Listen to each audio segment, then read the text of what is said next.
I have been learning languages for 6 years. I forget it's 2026 now. 6 years. And I have made so many mistakes, not only as an adult, but also as someone who's learning by themselves.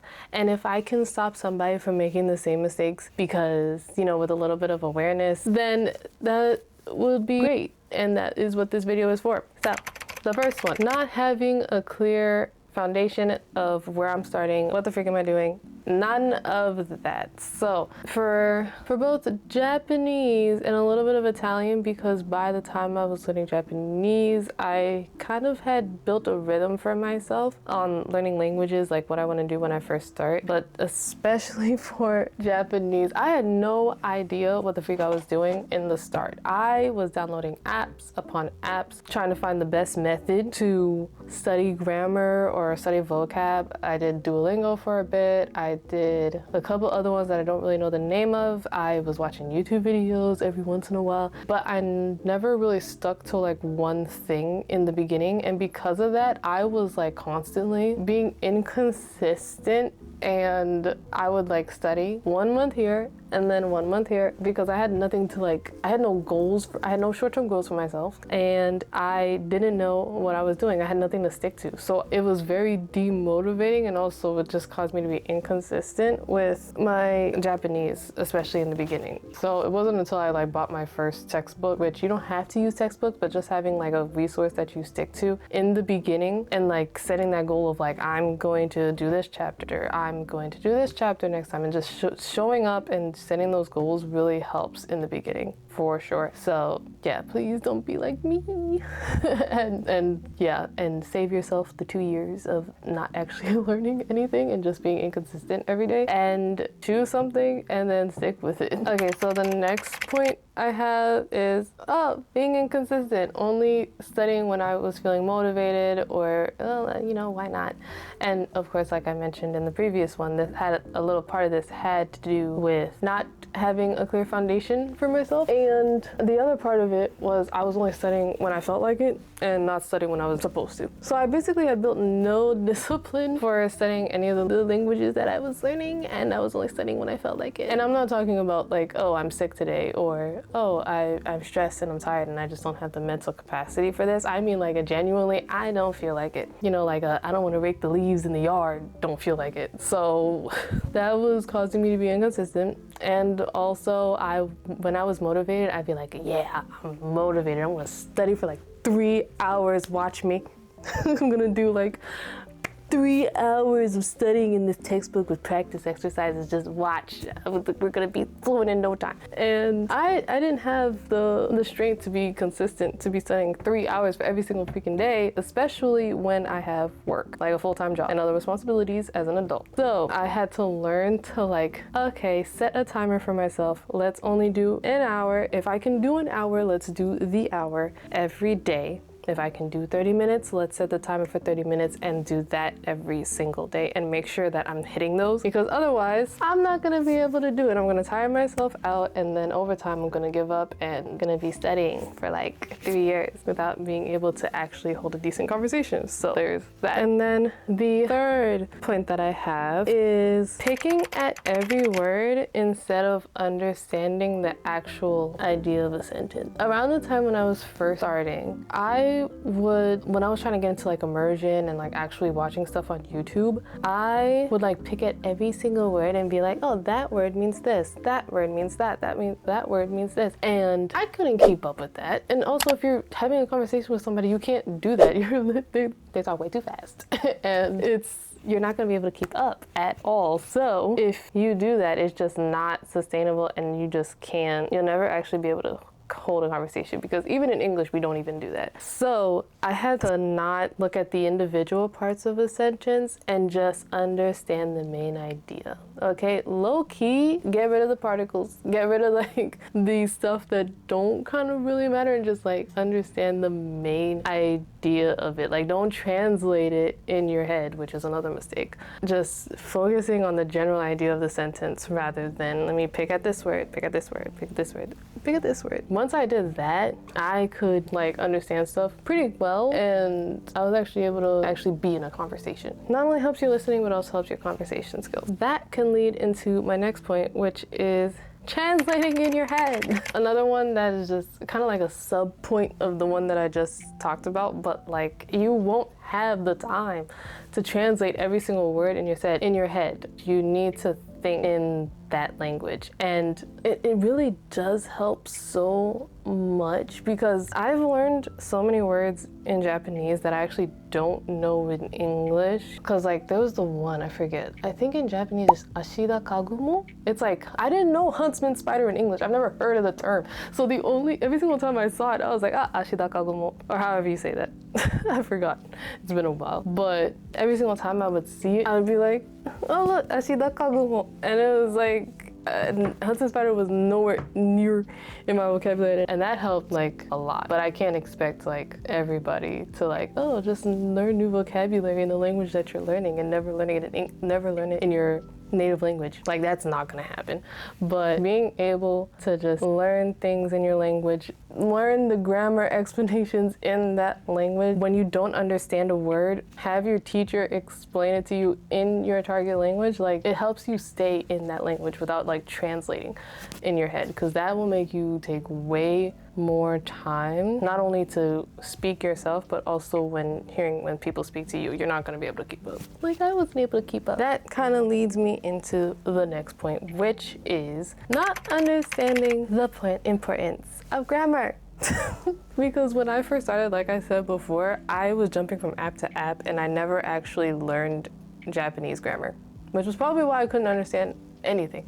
So I would like try to watch like easy material like for beginners on YouTube, and I couldn't understand nothing, and I'd be like, oh, I understand all the individual words in the sentence, but why don't I know the meaning of the sentence?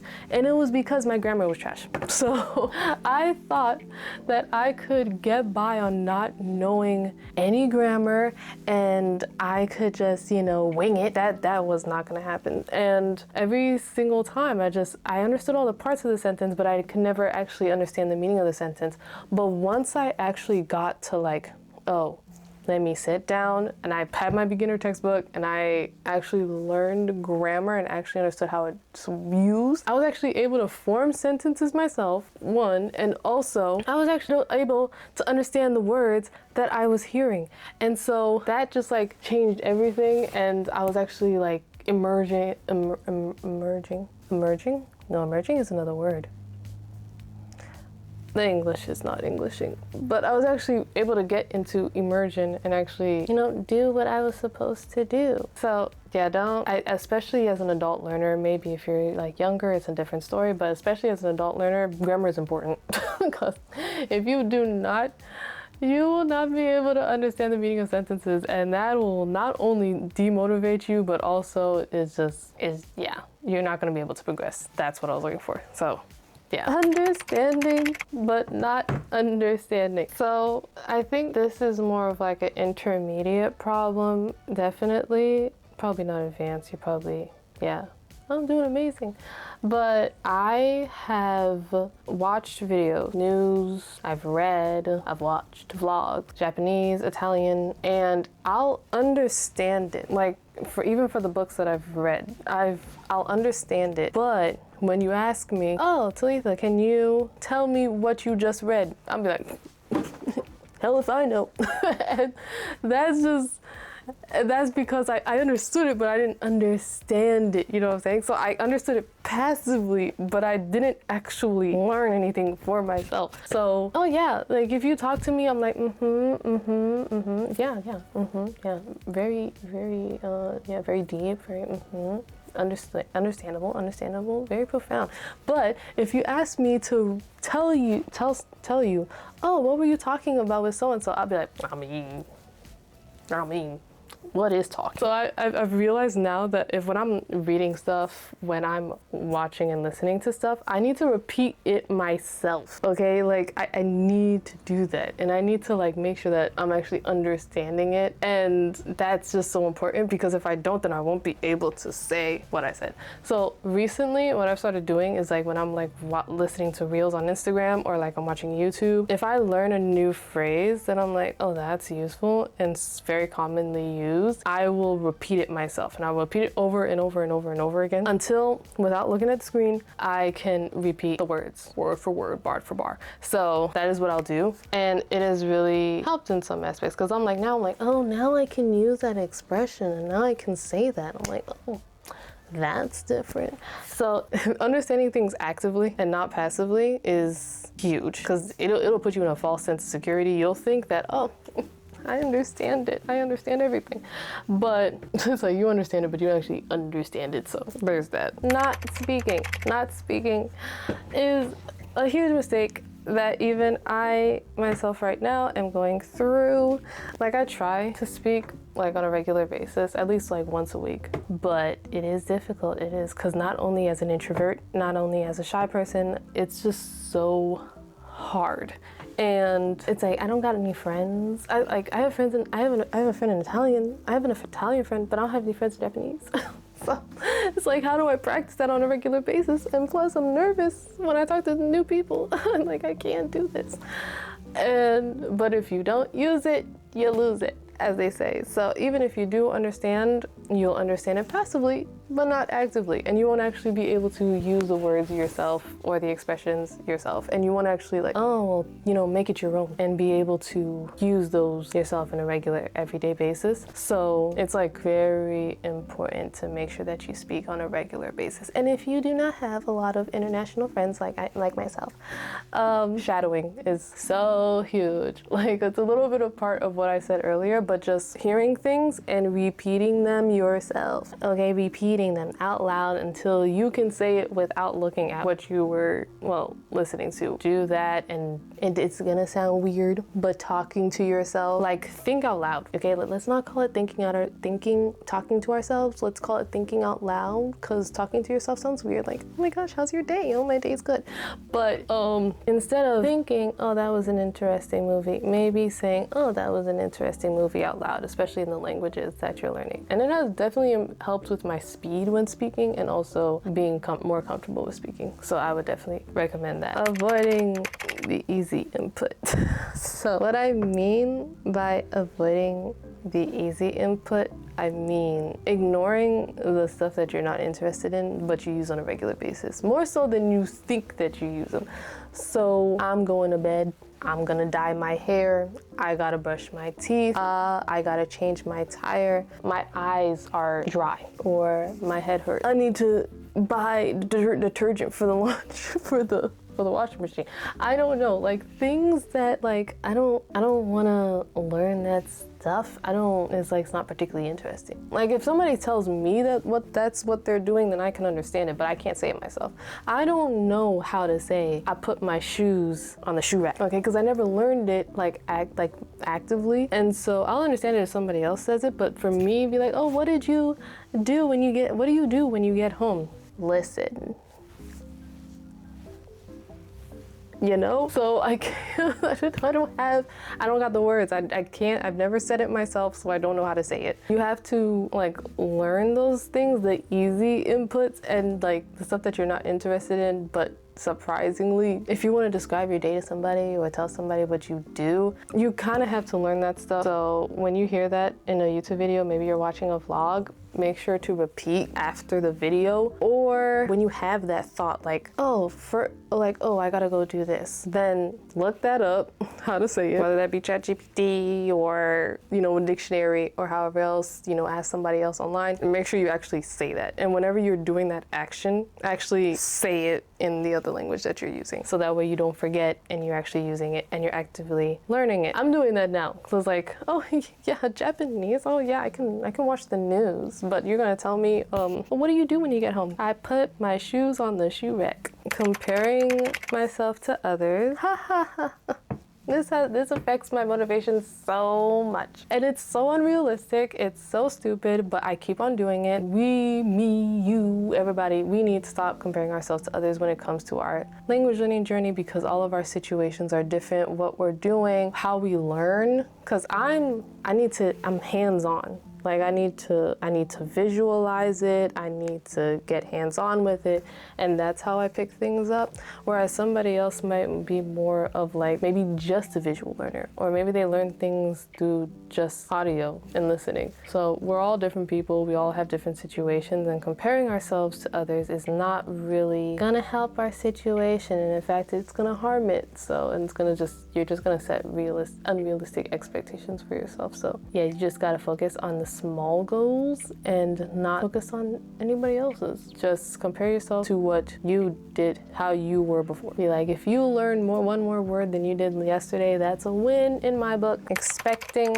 linear progress. Expecting language learning to just constantly be like a up, when it's really more of a like a you know, kind of thing. Like that's like, no, that's not how language learning is. Because when I first started learning Japanese, it was like a